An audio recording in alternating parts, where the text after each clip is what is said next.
Good morning student. जैसा कि आपको पता है आप लोग आइसोमेरिज्म पढ़ रहे थे और आइसोमेरिज्म शुरू करने से पहले हमने आपको कहा कि आपको डिग्री ऑफ अनसैचुरेशन की ज़रूरत पड़ेगी।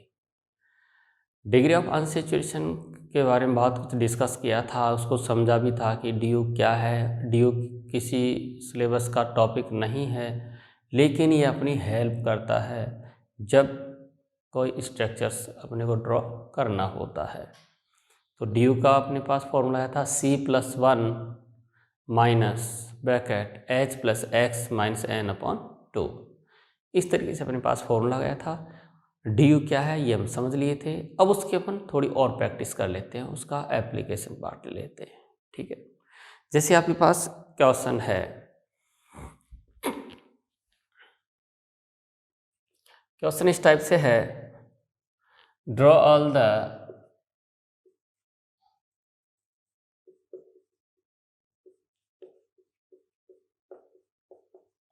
possible structures for C4H10O। Question समझ में आ गया होगा कि आप C4H10O मॉलिक्यूलर फॉर्मूला लेकर जितनी पॉसिबल स्ट्रक्चर्स हैं उनको बनाइए आप। तो देखिए अपन कैसे पता लगाएंगे कि इसमें अपने को रिंग 4 कार्बन है, रिंग बनानी है नहीं बनानी है। ठीक है, स्ट्रेट बनाना है कि नहीं बनाना है, अनसैचुरेशन है या नहीं है, पाई बॉन्ड है या नहीं है, इस टाइप से हमें कुछ आइडिया नहीं बन रहा है। तो आप रिंग और पाई बॉन्ड की पॉसिबिलिटी को देखने के लिए इसका ड्यू फाइंड आउट करिए। आप सबसे पहले जब भी आपको स्ट्रक्चर्स ड्रॉ करना होता है तो सबसे पहले आप ड्यू फाइंड आउट करिए। ड्यू क्या कहता है? C+1 माइनस H+X/N/2 ये कहते हैं। ठीक बात, इसका ड्यू फाइंड आउट करना है। Number of carbon is 4+1, value of H is 10 plus X 0 N 0/2। Yes, 4 + 5 - 5 = 0। इस कंपाउंड के लिए ड्यू क्या आ रहा है? 0 आ रहा है। DU 0 means absence of pi bond और absence of ring. Clear? Yes. अब जब भी आपको इसकी स्ट्रक्चर बनानी है तो आप पाई बॉन्ड को माइंड में मत लाइए आप कि पाई बॉन्ड बनेगा, आपके दिमाग में रिंग भी नहीं आनी चाहिए। तो फिर सैचुरेटेड कंपाउंड होगा, एसाइक्लिक होगा। ये क्लियर है। इतना क्लियर होने के बाद आप कार्बन देखिए, कितना कार्बन है? 4 कार्बन को आप 1 2 3 4 कार्बन के बचपन में बता दिया था जब अपन ने शुरू किया था, वो अब अपनी हेल्प करता है कि 4 कार्बन स्ट्रेट चेन इस तरीके से हो सकते हैं। दूसरा इसका पैटर्न हो सकता है, स्केलेटन हो सकता है इस टाइप का। एसाइक्लिक फॉर्म में इसके अलावा और कोई पैटर्न पॉसिबल नहीं है। क्लियर? आप रिंग नहीं बना सकते, आप पाई बॉन्ड नहीं बना सकते। ठीक है, आगे चलते हैं। अब देखिए कार्बन के बाद में देखिए हाइड्रोजन के अलावा कौन सा एटम आ रहा है? Oxygen. Oxygen is bivalent, oxygen is bivalent. और यहां अगर आप ऑक्सीजन कनेक्ट कर रहे हैं, ठीक है, तो ऑक्सीजन की रिमेनिंग वैलेंसी किससे कंप्लीट कर सकते हैं? हाइड्रोजन से। देखिए आप क्या बन गया, ये एल्कोहल बन गया, एल्कोहल। यस, OH की पोजीशन सेकंड नंबर कार्बन पर हो सकती है। 1 2 3 4 यहां OH हो सकता है। यस, ठीक है। OH फर्स्ट पोजीशन पर हो सकता है, सेकंड पर हो सकता है। जब थर्ड पोजीशन पर आएगा तो इससे सेकंड पर ही हो जाएगा, मैं ये कहूँ यहाँ OH, तो ये इसका आइडेंटिकल हो गया। मैं यहाँ OH बोल रहा हूँ, वो इसका आइडेंटिकल हो गया। रोटेट कर लीजिए, या फिर आइडेंटिकल है या नहीं है आप नोमेनक्लेचर से पता लगा सकते हैं। नोमेनक्लेचर सेम है तो समझ जाओ आप, कंपाउंड भी सेम ही है। क्लियर? तो इस तरीके से अपने पास ये दोनों आइडेंटिकल निकल कर आ रहे हैं, इसको अपन रिपीट नहीं करेंगे। ठीक बात। तो 4 कार्बन स्ट्रेट चेन लेने से एल्कोहल कितने आए अपने पास? 2। ठीक है, अब ये वाला पैटर्न लेते हैं। इस पैटर्न में देखिए आप, यहां OH हो सकता है, OH कहां हो सकता है? यहां हो सकता है, यहां हो सकता है। OH अगर यहां आ रहा है तो वो इसका आइडेंटिकल हो जाएगा। यहां आप देखिए, इसमें ये जो तीनों कार्बन हैं ये सेम इन्वायरमेंट में है, इनका इन्वायरमेंट बिल्कुल सेम है। यहाँ OH कनेक्ट करेंगे वही बनने वाला है, यहाँ भी वही बनेगा और यहाँ भी वही बन रहा है। आइडेंटिकल कंपाउंड निकल के आएंगे। अगर आप यहाँ OH कनेक्ट कर रहे हैं तो आप कहीं भी कनेक्ट कर दीजिए, यहाँ पर ये निकल कर आया। तो यहाँ पर एल्कोहल कितना पॉसिबल हुआ? 4। 1 2 3 4। अब आपके मन में रह क्या आता है, सर आपने कार्बन को कंप्लीट किया, ऑक्सीजन को कंप्लीट किया, हाइड्रोजन को तो कंप्लीट किया ही नहीं। तो आप ये मान के चलिए कि आपने DU को सेटिस्फाई किया है, तो हाइड्रोजन अपने आप सेटिस्फाई होती है। नहीं मानते हो, देख लीजिए आप, हाइड्रोजन कितना आएगा? 2 हाइड्रोजन और ये 3। काउंट कर लीजिए आप, 3 2 5 + 2 7 + 2 9 + 1 10। ठीक है, सब जगह आप हाइड्रोजन कनेक्ट करेंगे, आप देखेंगे नंबर ऑफ हाइड्रोजन जो है वो 10 निकल कर आ रहा है। तो यहाँ ये एल्कोहल बन रहे हैं। आप यहाँ बना दीजिए CH3 CH CH2 CH3 CH3। Count कर लीजिए आप, ये लो।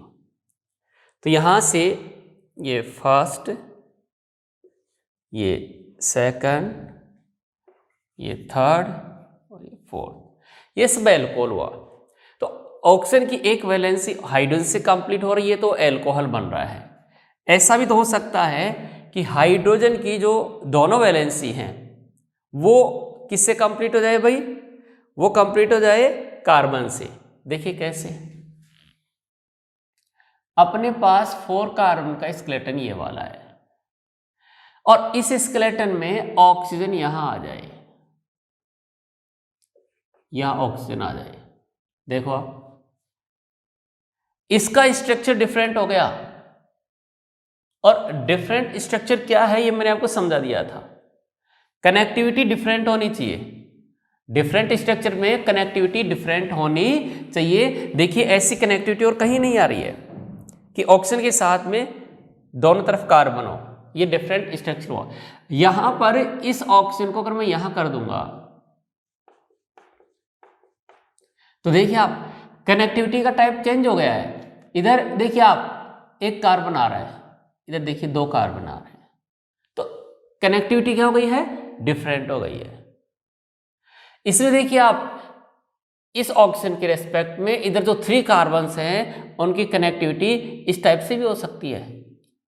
सिंगल कार्बन ऐसे रखा, ये वाला ऐसे कनेक्ट हो गया।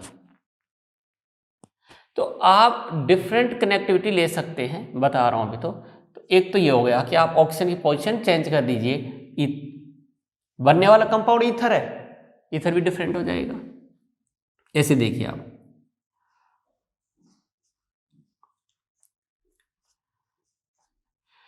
देखिए 4 कार्बन जब स्ट्रेट चेन है, जब 4 कार्बन स्ट्रेट चेन है तो ऑक्सीजन यहां आएगा, ये बन जाएगा। यहां ऑक्सीजन आए, ये बन गया। ऑक्सीजन यहां आए, वापस ये बन गया। तो इसमें ईथर कितना बन सकता है?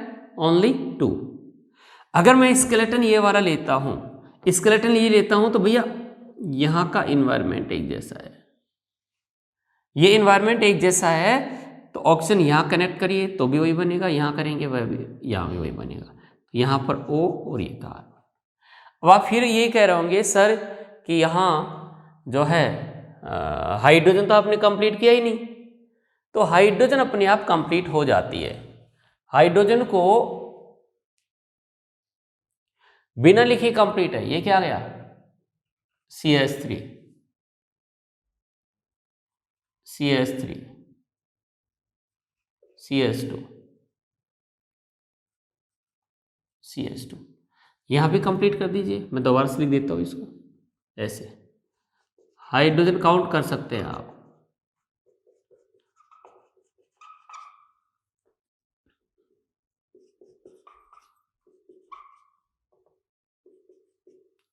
यस, काउंट कर लीजिए आप। सब में हाइड्रोजन कितनी आ रही होगी, 10 आ रही होगी। तो ईथस में ये 3 ईथस पॉसिबल है, 5th नंबर, 6th नंबर और ये 7 नंबर। यस,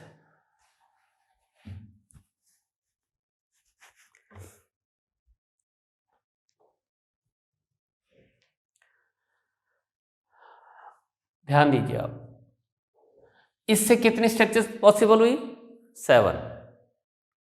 ठीक है, तो draw all the possible structures for C4H10O।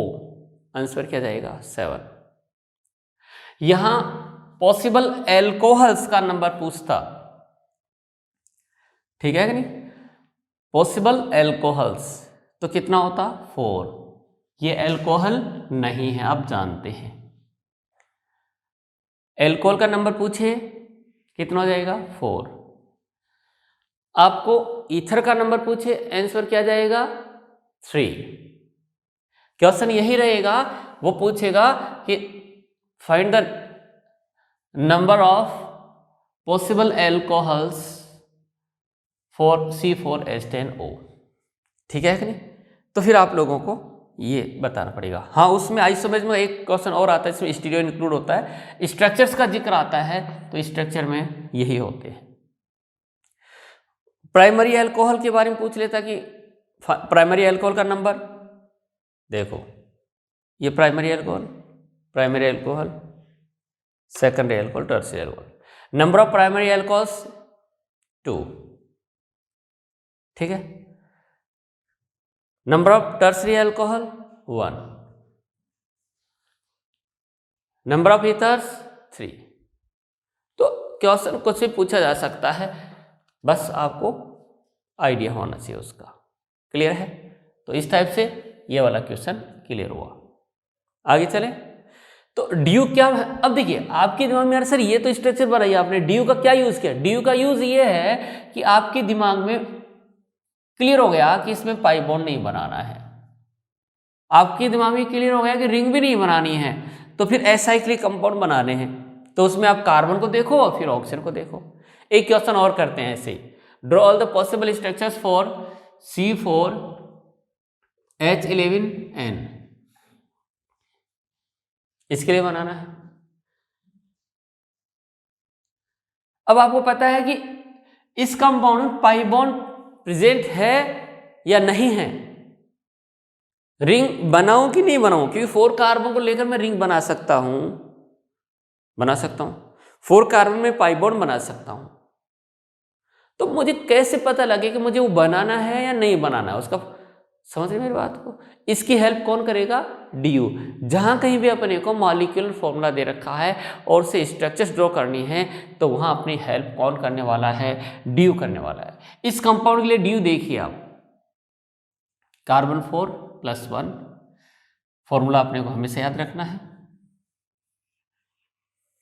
Important formula है, ठीक है। हाइड्रोजन 11 हो गया है, यस, हाइड्रोजन 11, हेलोजन नहीं है, और ये 1, 4+5, और ये कितना हो गया, 11 - 1 10, 10/2 5 - 5, कितना हो गया, 0। इसके लिए DU कितना आ रहा है, 0 आ रहा है। मीन्स इसके जो स्ट्रक्चर आप ड्रॉ करेंगे उसमें पाई बॉन्ड आपको नहीं बनाना है। जो आप इसकी स्ट्रक्चर ड्रॉ करने वाले हैं उसमें आपको पाई बॉन्ड नहीं बनाना है, उसमें आपको रिंग भी नहीं बनानी है। तो फिर वही कहानी, जब रिंग नहीं बनानी है, पाई बॉन्ड नहीं बनाना है, कंपाउंड कन्फर्म एसाइक्लिक है, due zero means ring is absent, pi bond is absent. Ring जब एब्सेंट है, कंपाउंड एसाइक्लिक है, तो 4 कार्बन को आप एसाइक्लिक फॉर्म में ऐसे लीजिए आप, ठीक है, क्लियर। दूसरा स्केलेटन कौन सा हो सकता है? ये वाला हो सकता है। जब भी आप मॉलिक्यूल फॉर्मूला से स्ट्रक्चर बनाएंगे, कार्बन देखिए आप, कार्बन देख लिया। अब हेटेरोएटम देखिए, यहां अपन क्या कहेंगे कि नाइट्रोजन जो है हाइड्रोकार्बन है, और हाइड्रोकार्बन में आप कार्बन का स्केलेटन तैयार कर लिए, कोई बात नहीं। अब आप हाइड्रोजन नहीं देखेंगे, हाइड्रोजन को तो लास्ट में देखना है, देखो तो नहीं तो नहीं देखना। अब क्या देखना आपको? Other atom than hydrogen and carbon. Nitrogen, nitrogen is trivalent, nitrogen trivalent है तो उसकी देखिए आप वैलेंसी कार्बन से कनेक्ट हो सकती है, समझ रहे मेरी बात को? रिमेनिंग 2 वैलेंसी किससे कंप्लीट हो सकती है? हाइड्रोजन से। 1 डिग्री अमाइन बन सकता है। ऐसा हो सकता है कि 1 वैलेंसी ही हाइड्रोजन से कंप्लीट हो, रिमेनिंग कार्बन से हो रही हो, ऐसा हो सकता है 2 डिग्री अमाइन। यहाँ ये होगा कार्बन से कनेक्ट होगा इस 3 degree amine, 1 degree amine, 2 degree amine and 3 degree amine. तीनों पॉसिबिलिटी हैं, यहां पर कार्बन कनेक्ट हो सकते हैं। तो देखिए यहां पर मैं 4 कार्बन का स्केलेटन लेते हुए ये वैलेंसी कार्बन से कनेक्ट करूं तो NH2 ग्रुप यहां कनेक्ट हो सकता है, ये NH2 यहां भी कनेक्ट हो सकता है।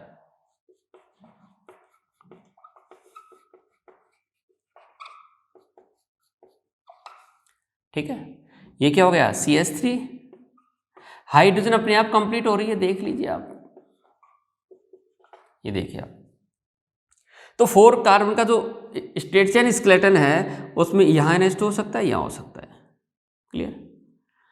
इसमें 2 ही पॉसिबिलिटी हैं, 4 कार्बन का एसाइक्लिक ये वाला स्केलेटन है, तो देखिए आप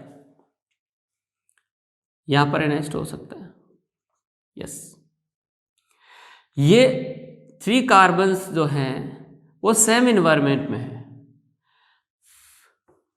आप NH2 यहां कनेक्ट करें वही कंपाउंड बनेगा, NH2 यहाँ सेम कंपाउंड, IUPAC नेम लिख के देख सकते हैं आप, NH2 यहाँ वही कंपाउंड।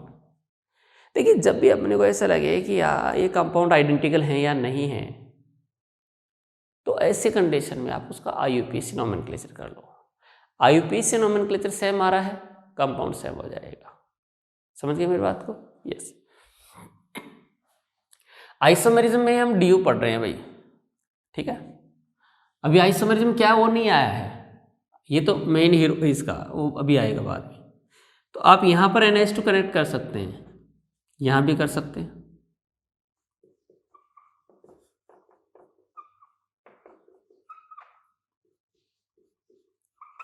ये हो गया। यहाँ पर देखिए आप CH3, CH2, CH3 and CH। तो कुल मिला के 4 स्ट्रक्चर तो ये हो गई। कब?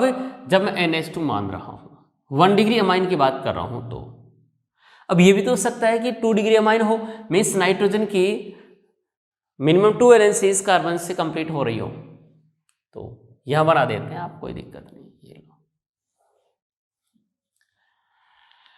देखिए 4 कार्बन में CH3, CH2 ये हो सकता है, ठीक है। इसमें आप ये कह सकते हैं कि ये NH यहां आ सकता है,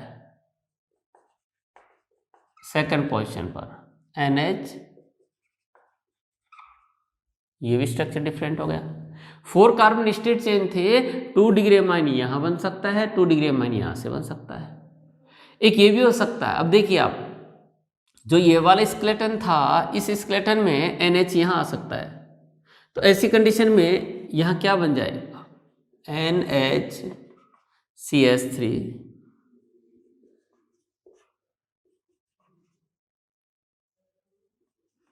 ये बन जाएगा। ठीक बात। और देखिए, तो ये कौन सा वाला निकल कर आया, 2 डिग्री माइनस निकल के आए। एक 3 डिग्री माइनस भी तो हो सकता है, CH3N। मैंने कहा था कि ये कार्बन, अब देखिए 4 कार्बन थे, एक कार्बन और इधर ले लीजिए आप, ये ली, तो देखिए स्ट्रक्चर कितने हो गई, 1 2 3 4 5 6 7 8। स्ट्रक्चर्स कैसे बनती हैं ये मैंने आपको सिखाया है। यहाँ जब यही दोबारा आएगा तो वहां हम आपको बताएंगे, सिखाएंगे नहीं, डायरेक्ट कहेंगे स्ट्रक्चर बना दीजिए आप, draw all possible structures immediate, time नहीं लगेगा वहाँ। ठीक है, तो ये सब प्रैक्टिस से आपके होने वाले हैं। इस क्वेश्चन में आपको ये पूछ सकता है कि draw all the possible structures for C4H11N, तो आंसर क्या जाएगा भाई, आंसर जाएगा 8। ठीक है, अब आपने बिल्कुल क्या किया उसको कि हाँ C4H11N आते ही मेरे को 8 वाले को टिक करना है। अब उसने क्वेश्चन चेंज कर दिया, ड्रॉ ऑल द या find out all the possible primary amines for C4H11N। ठीक है कि नहीं, draw all the possible structures of primary amines for C4H11N। मतलब इसमें उसने आगे और थोड़ा सा चेंज किया, और वो ये कि प्राइमरी अमाइंस पहचानने, आपको टोटल नहीं पूछा उसने, टोटल स्ट्रक्चर नहीं पूछी है, पूछा primary amines, possible primary amines, possible structures of primary amines. Primary amines की स्ट्रक्चर देखिए आप, ये primary amine, primary 1 degree amines है, तो आंसर क्या जाएगा 4। पूछेगा ड्रॉ या find out all the possible structures of 2 degree amine for C4H11N। तो आप लोगों को यहां पर 2 डिग्री अमाइन की बात आई, तो आंसर क्या जाएगा 3 हो जाएगा। 3 डिग्री अमाइन के लिए पूछे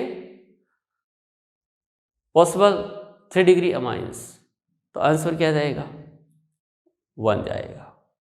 क्वेश्चन वही, थोड़ा चेंज, आंसर चेंज। तो बच्चों इस तरीके से आप लोगों को ये DU था, और DU का आपको मैंने बहुत अच्छे से एप्लीकेशन सिखा दिया है, जहाँ जरूरत पड़े इसका यूज़ करेंगे, ऑर्गेनिक केमिस्ट्री में इसका यूज़ होता है। ठीक है, आगे चले। Yes,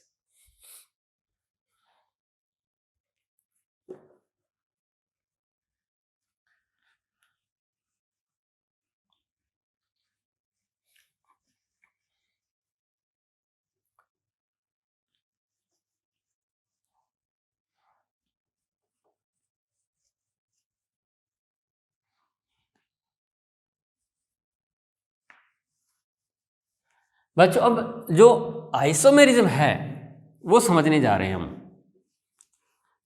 what is isomerism?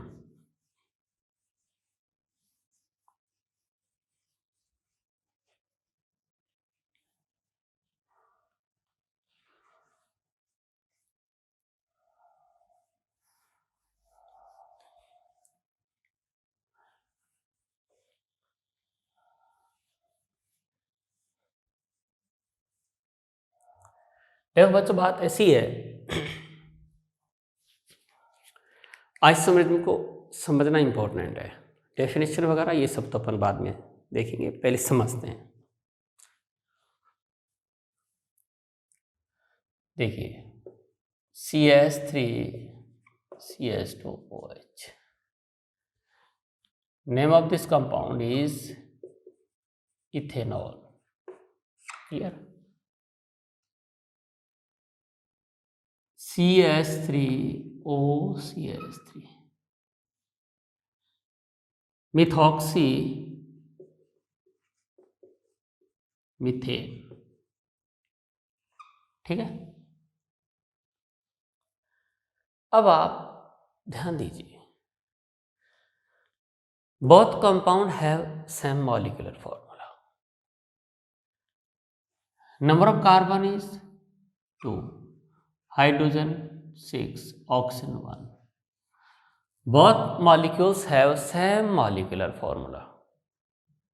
Clear? Yes.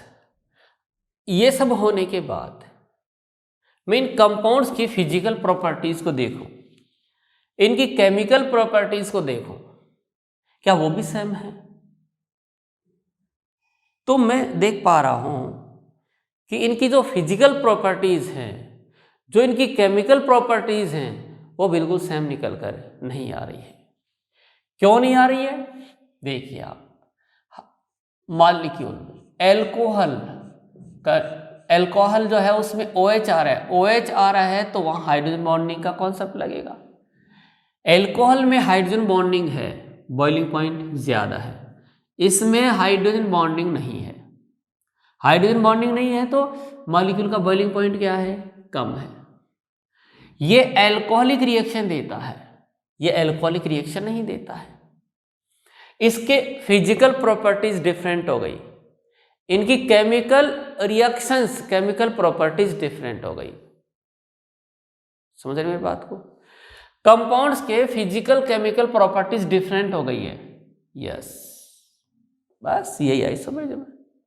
ये दो कंपाउंड क्या कर रहे हैं? सेम मॉलिक्यूलर फॉर्मूला रख रहे हैं। सेम मॉलिक्यूलर फॉर्मूला होते हुए भी इन दो कंपाउंड में फिजिकल प्रॉपर्टीज डिफरेंट है, या फिर केमिकल प्रॉपर्टीज डिफरेंट है, या फिर दोनों ही डिफरेंट है, तो उस कंडीशन में इनको आइसोमर कहा जाता है। Both compounds are isomer. मतलब इस रिलेशन को क्या नाम दें? तो इस रिलेशन को नाम दिया गया है isomerism.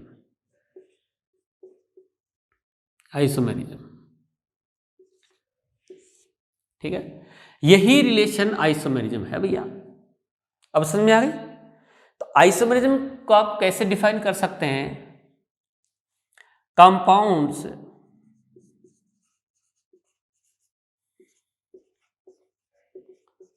which have same molecular, compounds which have same molecular formula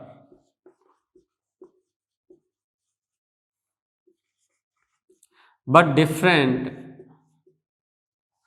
have different physical properties और chemical properties और both। यस, ये वाली ये आपको हमेशा याद रखना है। दो कंपाउंड्स में आइसोमेरिज्म है तो बच्चों याद रखना वहां मॉलिक्यूलर फॉर्मूला सेम है। मॉलिक्यूलर फॉर्मूला सेम नहीं है, वहां आइसोमेरिज्म का कोई रिलेशन नहीं होगा। आइसोमेरिज्म होने के लिए मॉलिक्यूलर फॉर्मूला सेम होना जरूरी है। यस, डिफरेंट क्या होगा? डिफरेंट होगा फिजिकल प्रॉपर्टी, ये नहीं हो केमिकल प्रॉपर्टी हो सकती है, या दोनों ही डिफरेंट हो सकते हैं। तो ये डेफिनेशन थी जो आपको कंपटीशन में कभी नहीं पूछी जाती है, ठीक है कि नहीं? 11th में जरूर पूछ ली जाती है डेफिनेशन, पर कंपटीशन में कभी नहीं। बस पूछ लिया जाता है। आपसे पूछ लिया, देखिए आप, क्या ये आइसोमर हैं? CH3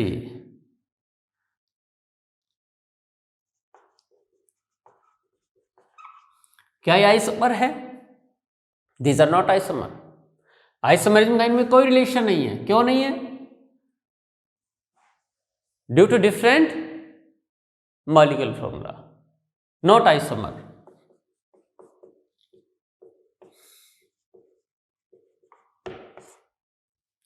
not isomer due to different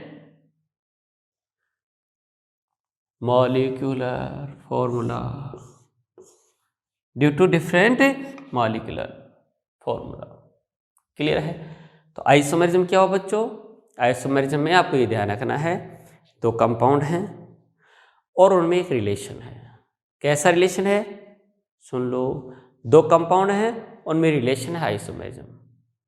सुन, क्या रिलेशन है? कि उन दोनों का मॉलिक्यूलर फॉर्मूला सेम है, बट उनकी फिजिकल प्रॉपर्टी, ये कह सकते हैं केमिकल प्रॉपर्टी, ये कह सकते हैं दोनों डिफरेंट होते हैं।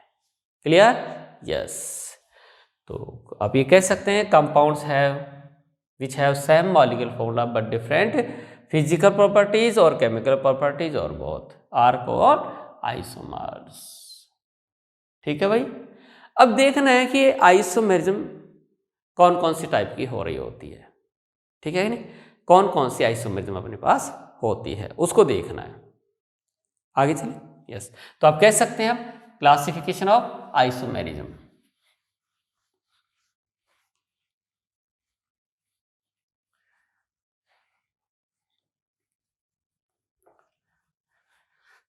आइसोमेरिज्म के लिए बच्चों अभी तक आपको ये ध्यान रखना है कि मॉलिक्यूलर फॉर्मूला क्या होना चाहिए? सेम होना चाहिए। जहां मॉलिक्यूलर फॉर्मूला सेम नहीं होता है वहां आइसोमेरिज्म नहीं होती है। आपको एग्जाम पूछ लेता है what is relation between this and this,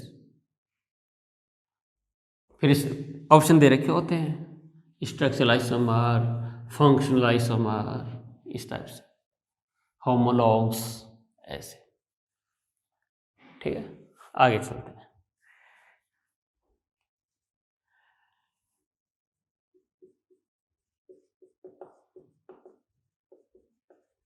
classification of isomerism. Yes, देखिए आइसोमेरिज्म को आप दो ग्रुप में डिवाइड कर सकते हैं। ठीक है, फर्स्ट यहां है स्ट्रक्चरल,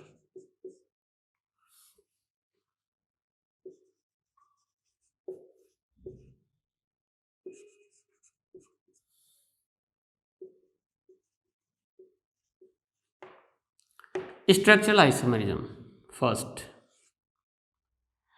सेकंड मिलेगी आपको स्टीरियो आइसोमेरिज्म।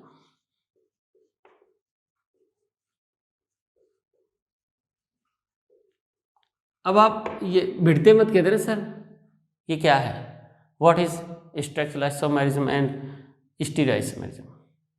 पहले क्लासिफाई कर रहे हैं। ठीक है, दो ग्रुप में डिवाइड किया, structural isomerism and stereo isomerism. Structural isomerism को फिर आके आप ग्रुप में डिवाइड कर रहे हैं। First chain isomerism,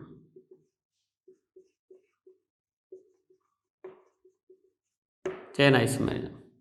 second position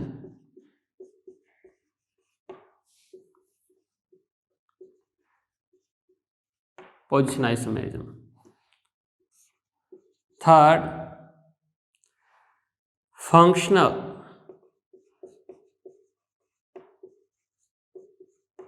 isomerism.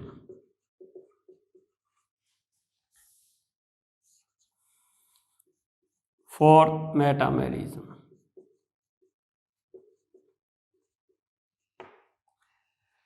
Fifth tautomerism,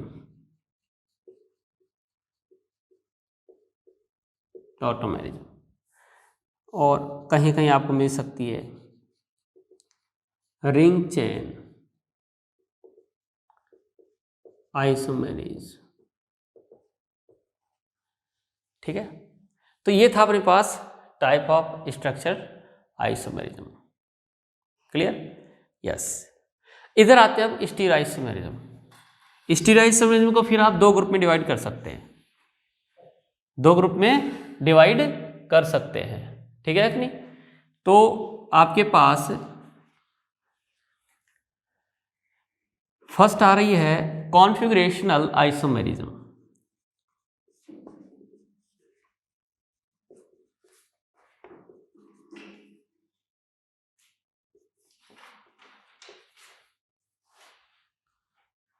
यहां भी लिख सकते हैं configurational isomerism.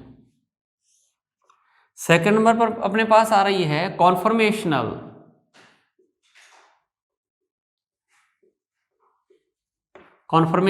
Isomerism. Conformational isomerism. ठीक है, जो अपने पास कॉन्फिगरेशनल आइसोमेरिज्म है, फर्दर इसका डिवाइडेशन हो रहा है ए ज्योमेट्रिकल आइसोमेरिज्म,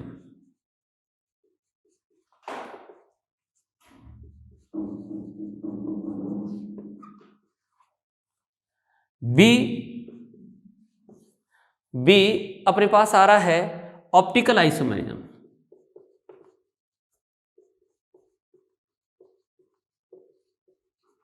यस। तो इस तरीके से आपके पास में क्या निकल कर आ रहा है, क्लासिफिकेशन ऑफ आइसोमेरिज्म। ठीक है, first structural isomerism, second is stereo isomerism. जो स्ट्रक्चरल आइसोमेरिज्म है उसको 6 ग्रुप में डिवाइड किया है, chain isomerism, position isomerism, functional isomerism, metamerism, tautomerism, ring chain isomerism. इसको CI बोलेंगे, इसको PI बोलेंगे, इसको बोलेंगे FI। ठीक है, समझने के लिए इसको इसका निकनेम दे देंगे मेटा, ये हो गई टॉटो। ठीक है कि नहीं? और इसको RCI इस टाइप से इनको बोल दिया जाएगा। इधर से अपने पास ये है ज्योमेट्रिकल आइसोमेरिज्म, ये तो GI, और ये OI ऑप्टिकल आइसोमेरिज्म OI। ठीक है कि नहीं? तो इस तरीके से क्लासिफिकेशन था भाई, किसके लिए? आइसोमेरिज्म के लिए। ठीक है, तो इस लेक्चर को यहीं फिनिश करेंगे और नेक्स्ट लेक्चर में हम डिस्कस करेंगे अबाउट स्ट्रक्चर आइसोमेरिज्म। तो नेक्स्ट लेक्चर का आप वेट करेंगे।